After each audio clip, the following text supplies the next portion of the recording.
allons dire ensemble, Seigneur, tu nous as donné ta parole. Ce que nous te demandons cet après-midi. Premièrement, c'est que ta parole ne reste pas seulement dans ce livre, mais que nous puissions l'accueillir dans nos cœurs.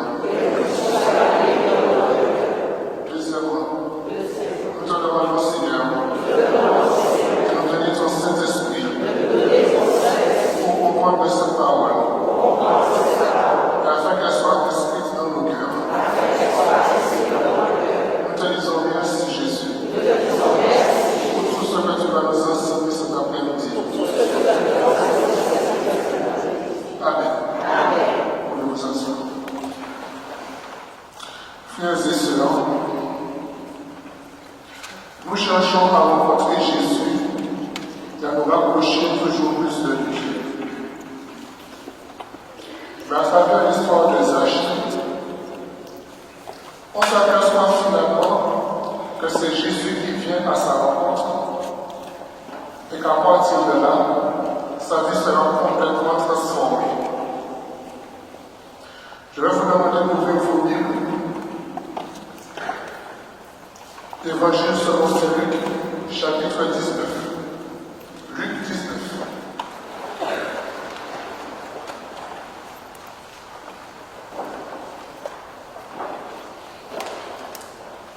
Qui est ce fameux Zachée? C'est un collecteur d'impôts qui s'est enrichi de façon malhonnête.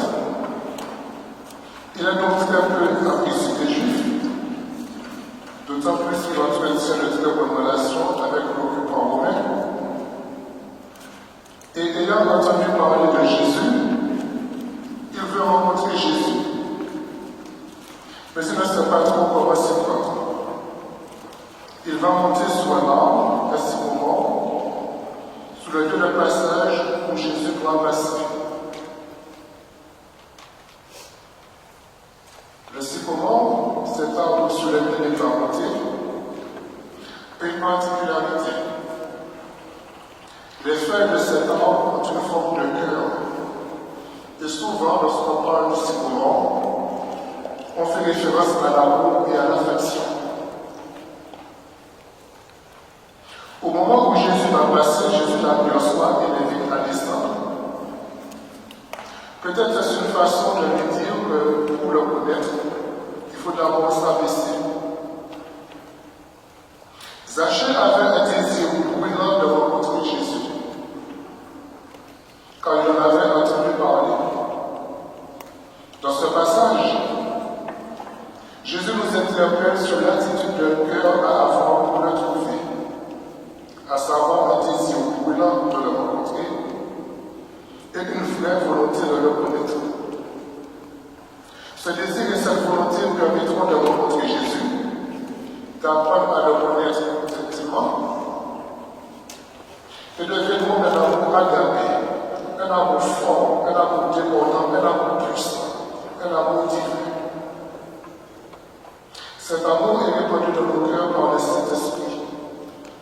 La parole de Dieu nous dit effectivement dans Romains 5:5. Or, l'espérance ne trompe point, parce que l'amour de Dieu est répandu dans nos cœurs par le Saint-Esprit qui nous a été donné. Un amour sincère est donc la clé permettant de rencontrer Jésus et d'avoir une relation personnelle avec lui. Malheureusement, reconnaissons pour certains que nous prions pour s'en faire plaisir à Dieu et avoir bonne conscience. Il y a donc une question décisive pour notre foi. Prions-nous parce que notre conscience nous torture et que nous voulons nous libérer de poids par rapport à Dieu? Ou prions-nous parce que nous avons un tel amour pour Dieu que cet amour déborde de nos cœurs? C'est pourtant cet amour pour le Seigneur et rien d'autre qui nous permet de tout dans les circonstances les plus dramatiques de nos vies.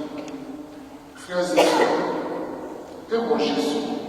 Cherchons sa face. Ces jours-ci d'ailleurs, relisons et replongeons dans sa passion et nous verrons ce que peut produire l'amour vrai et véritable. Prenons un court instant de silence et demandons au fond de nous-mêmes si nous aimons vraiment Jésus ou si nous essayons de le suivre pour convoiter ses bénédictions.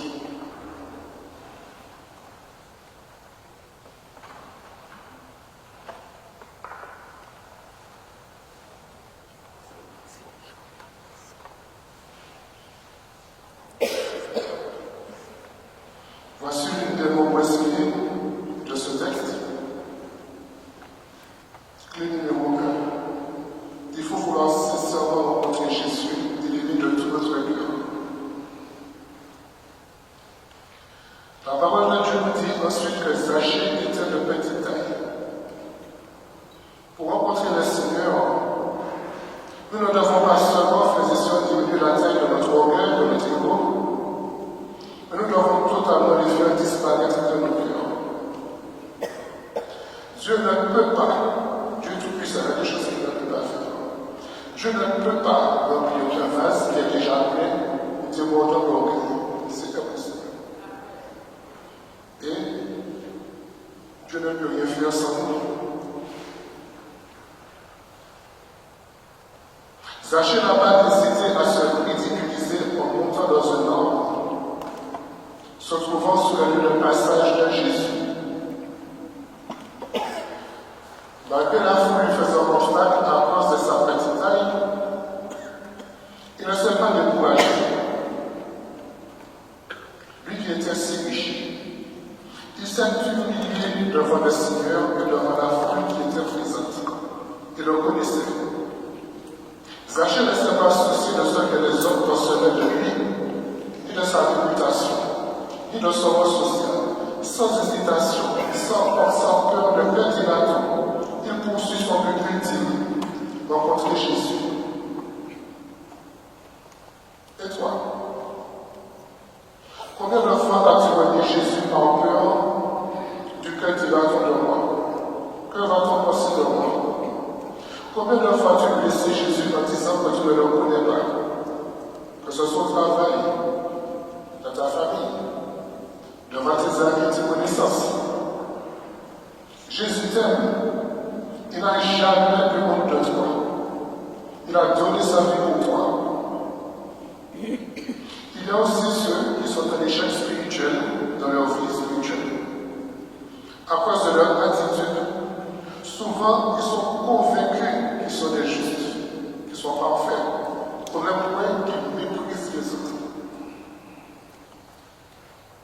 Dans Luc au chapitre 18, versets 9 à 14, Luc chapitre 18, versets 9 à 14, c'est le cas du pharisien qui identifie son salut à ses bonnes actions, se croyant parfait, meilleur que les autres. Tandis que le public, lui, reconnaît humblement son salut dans la grâce de Dieu.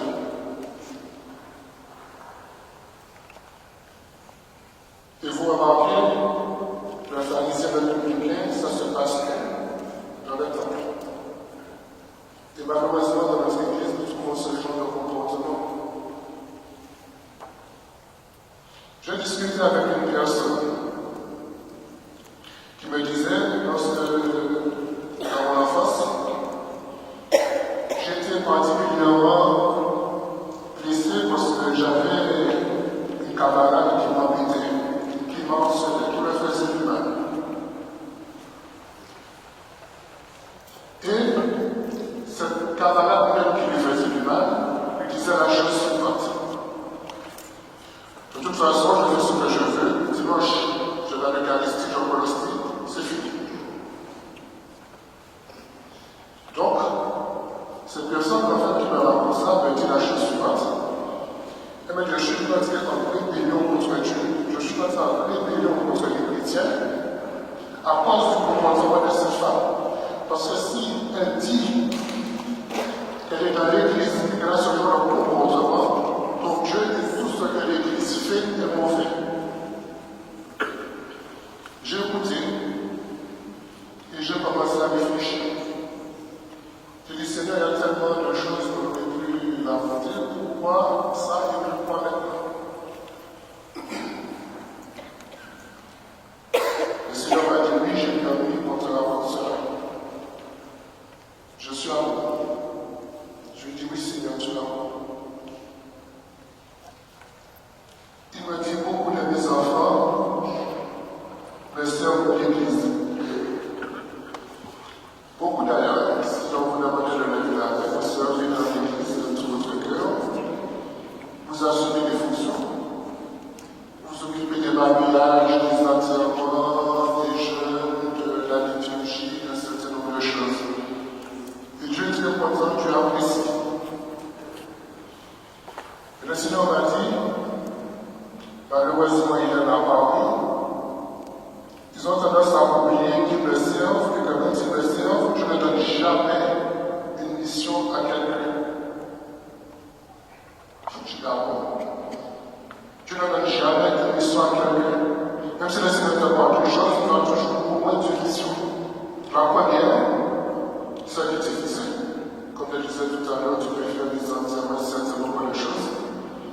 Il y a la deuxième mission qui est plus discrète. C'est que par rapport à ce que tu fais aussi, tu vas représenter le Christ. Par rapport à ce que tu fais, que tu le veuilles ou pas,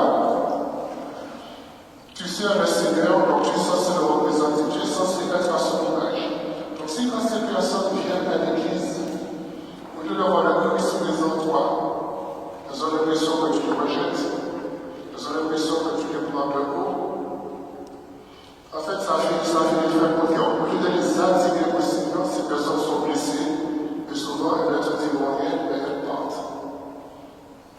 Ce que le Seigneur te demande aujourd'hui, il te dit déjà merci pour tout ce que tu fais, mais il te demande aujourd'hui vraiment d'ouvrir ton cœur, de te libérer de cet orgueil, de cet égo. Il te demande vraiment aujourd'hui de te réajuster à lui, de te réajuster à sa parole. Amen.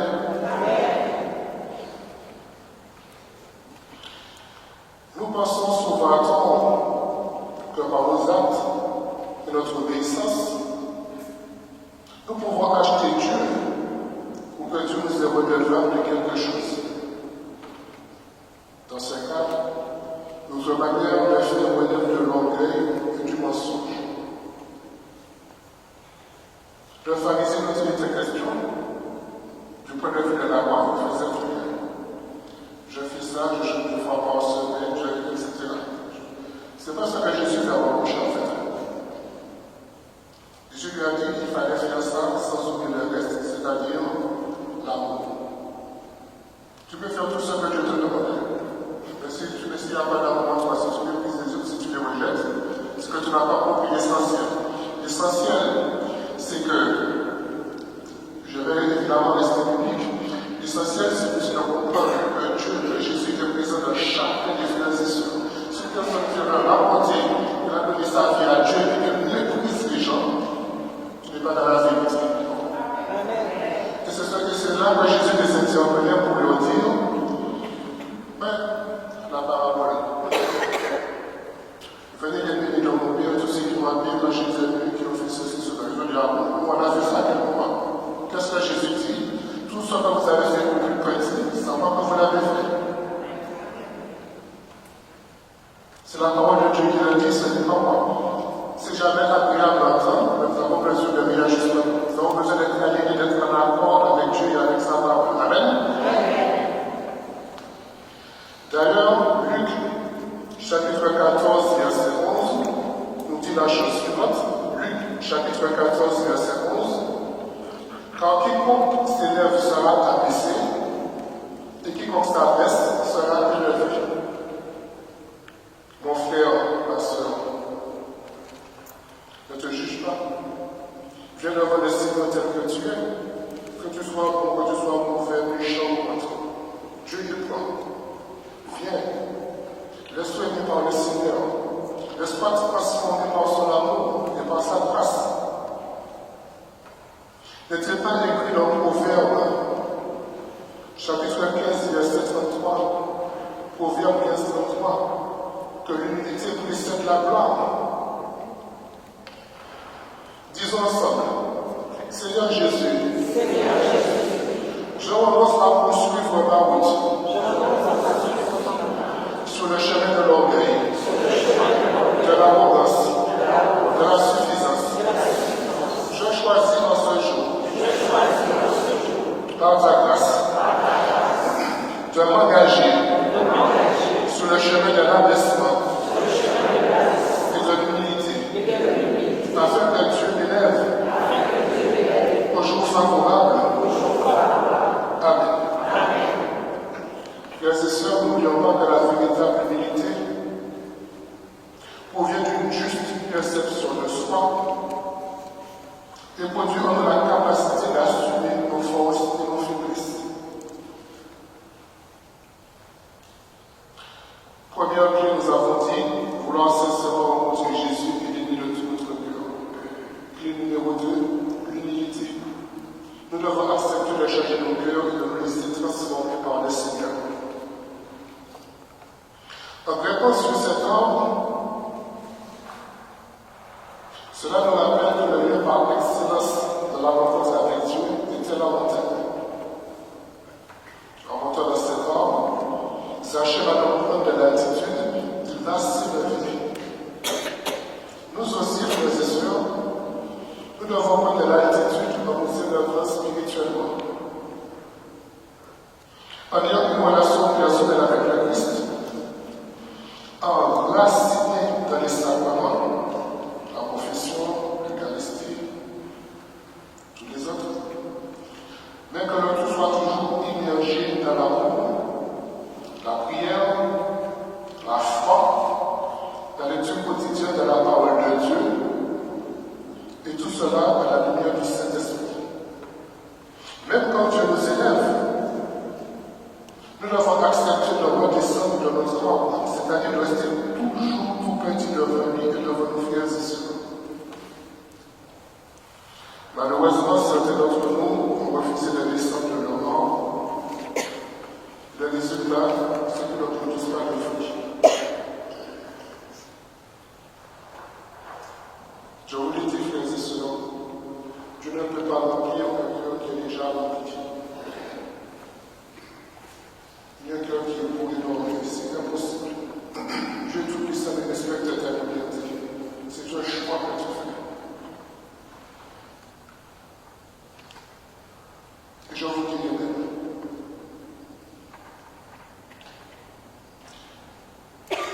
Quand une personne,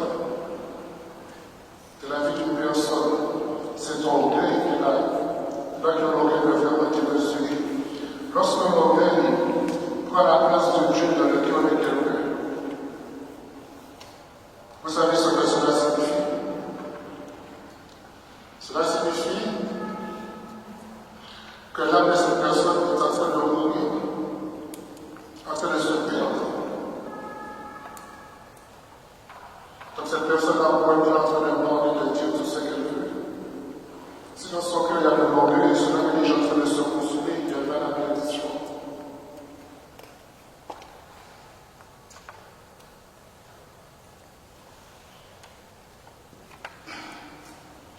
J'attire, frères et sœurs, votre attention sur le fait qu'il n'y a aucune élévation spirituelle sans combat, sans difficulté, sans désir, sans sacrifice.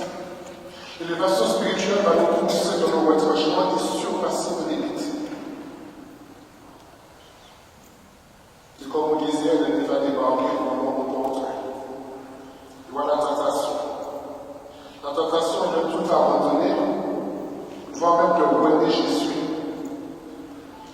Une fois de plus, j'insiste.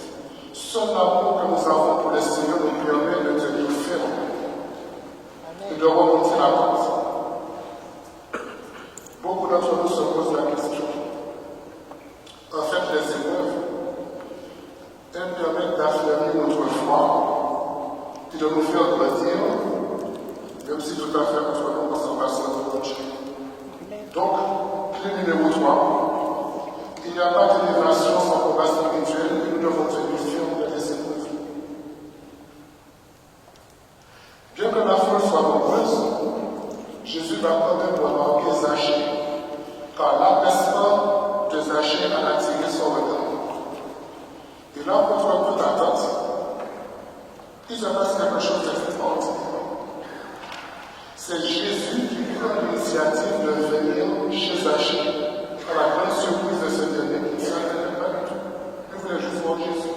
Moi, j'ai entendu qu'il est là, il fait des guérisons, il fait voir des aveugles, etc. Je veux voir Jésus. Lui, ça se limite en fait à ça. Et voilà que ce même Jésus qu'il voulait voir, ce Jésus qu'il n'a jamais vu, qu'il n'a jamais rencontré, qu'il ne connaît pas, l'appelle par son nom et dit Zachée, il faut que j'aille demeurer chez toi, descends.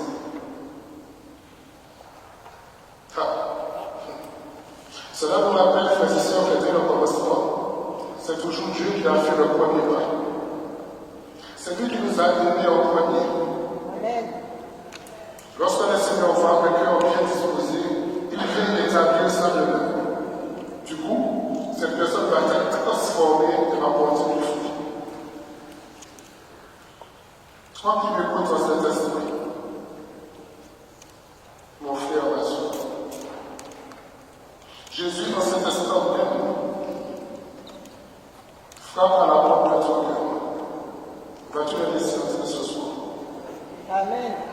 Désires-tu vraiment au plus profond de toi que Jésus fasse partie intégrante de ta vie? Amen. Es-tu prêt à lui confier le volant de ta vie? Amen. Es-tu prêt à lui faire confiance? Amen. Quand vous dites Amen, je l'entends, tu n'es pas venu à peine vous définir. Numéro 4, Dieu nous a aimé le premier, cela vient de Dieu et pas de nous. Nous sommes tous appelés, il appartient à chacun de répondre ou pas à cet appel. Il nous est dit que Zachée a accueilli Jésus avec joie. Et cette rencontre faisait cela va remonter du fruit. Puisque Zachée va se repentir et prendre la décision de réparer ses erreurs et de faire ce qui est juste. Clé numéro 5, la repentance.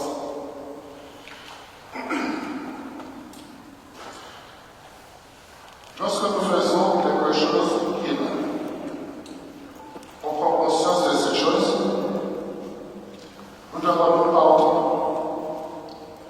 Pardon, si quelqu'un m'a bousculé dans le métro là, je suis déjà fatigué, il y a des oiseaux qui commencent à voler, à siffler, tout et tout. C'est fini, c'est terminé. D'avoir décidé que je ne pouvais pas le faire ça, je ne l'ai pas pardon. Ça, c'est le pardon. Il y a l'étape supérieure, c'est la repentance. La repentance, c'est de dire Seigneur, je reconnais que j'ai fait ça, j'ai fait telle chose, ça ne t'a pas plu. Je prends en fait l'engagement, je donne le pardon et je prends l'engagement de ne plus jamais refaire cette chose. Ça, c'est la repentance.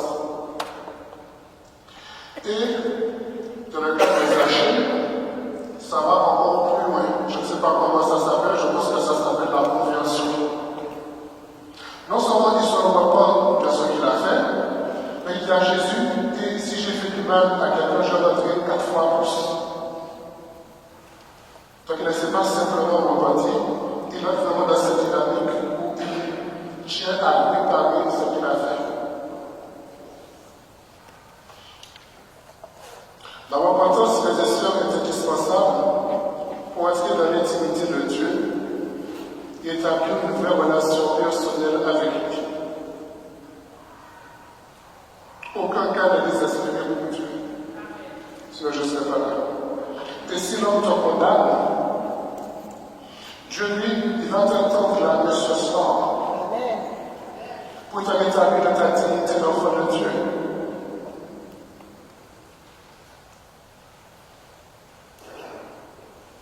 Quand Jésus est venu, il a dit une chose très importante, et c'est pour ça que beaucoup de l'appropriation. Jésus a dit la chose suivante. Il a dit, je ne suis pas venu appeler les justes, mais les pécheurs.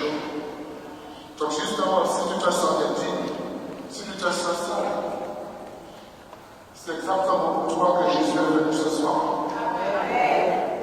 Les hommes t'ont critiqué, ils t'ont rejeté, ils t'ont dit,